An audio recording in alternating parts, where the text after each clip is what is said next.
Syrian Arab army targets terrorists in several areas, and the Iraqi army seizes new areas to the west of Baghdad.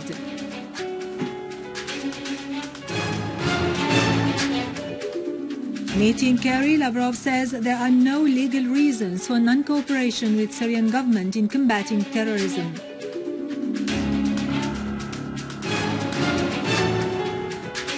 Turkish MP, Turkey facilitates the entry of thousands of terrorists to Syria.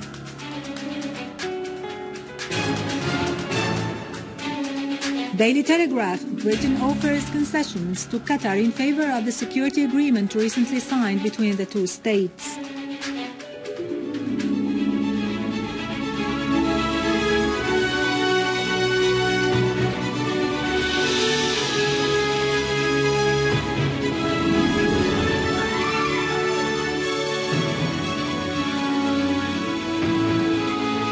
Good afternoon, ladies and gentlemen. This is Yerado Kikorian with the news in English. Russian Foreign Minister Sergei Lavrov affirmed that Russia's stand is based on the necessity of combating terrorism on the basis of the international law, stressing that Moscow does not see any legal reasons for non-cooperating with the Syrian government in this concern. Following the talks he held with UN counterpart John Kerry in Beijing, Lavrov said that the US has its own way in dealing with the issue of combating terrorism without returning to the UN Security Council. He stressed that Russia reiterated several times that the international coalition's strikes against the terrorist organizations in Syria should be carried out after taking the agreement of the Syrian government. In Damascus countryside, Syrian Arab army units eliminated a number of terrorists and destroyed their weapons and criminal tools in Shura near Sasa. In Dar'a, a Syrian Arab army unit intercepted attempts made by terrorists to attack a number of military positions in Sheikh Miskin, Tal Hamad, Tafas Atman and Aqraba. Another terrorist attempt to infiltrate into Al-Madajan area in Al-Quneitra countryside was also foiled. In Idlib, Syrian Arab army units killed scores of terrorists in Jisr al-Shughur and Kafar Najd. In Ein Al-Arab, our people continued to defend their city in confrontation of the ISIS attacks. Local sources said that ISIS terrorists were driven out of many positions by the forces of the People's Protection Units, which targeted dens of the terrorist organization in the western countryside of the city.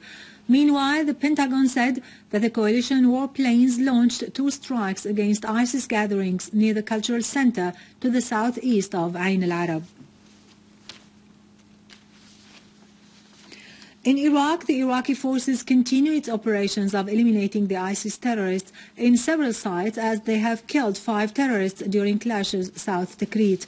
In Diyala, the ISIS killed 4 of their leaders because of what they call loss of confidence, while this terrorist organization is facing a crisis because many of its leaders were being killed of the same reason.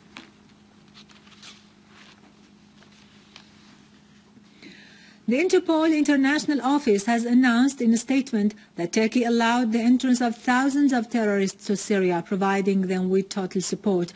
Moreover, the Interpol terrorists expert said that Turkey facilitated the entrance of more than 15,000 terrorists to Syria and Iraq through its territories, asserting the existence of 300 terrorists from China.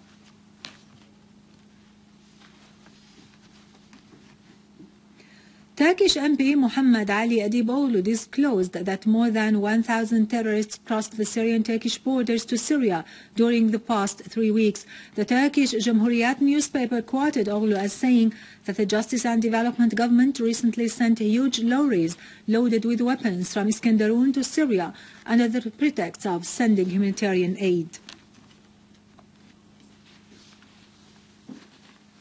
The British The Daily Telegraph newspaper said that Britain offered concessions to Qatar in favor of the security agreement recently signed between the two states. A Czech paper also stressed that the ISIS was still taking huge funds from the UAE, Saudi Arabia, Qatar and Kuwait. The paper affirmed that the Gulf states cover the expenses of the terrorist organization and fund its crimes in Syria, Iraq and other parts of the world. Meanwhile, Secretary General of the Security Treaty Organization said that thousands of European terrorists are currently being trained in special camps in Syria and Iraq before they return to their homeland.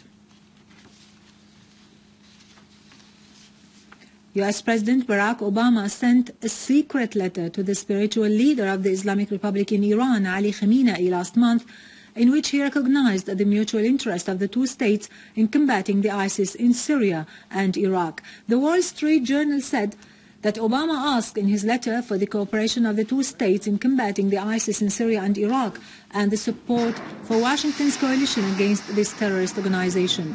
In the same context, two U.S. officials said that President Obama asked for additional funds estimated at $3.2 billion to cover the airstrikes being launched by Washington's coalition against ISIS in Syria and Iraq. Getting it to my desk.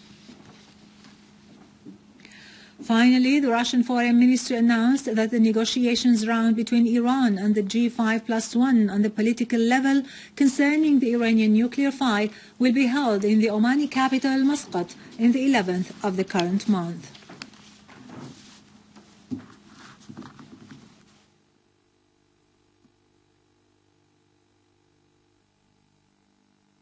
With this, we conclude our news for today. Thank you for watching. For more details about Syria and the region and to view this bulletin again, you can always visit our website in English, syriaonline.sy.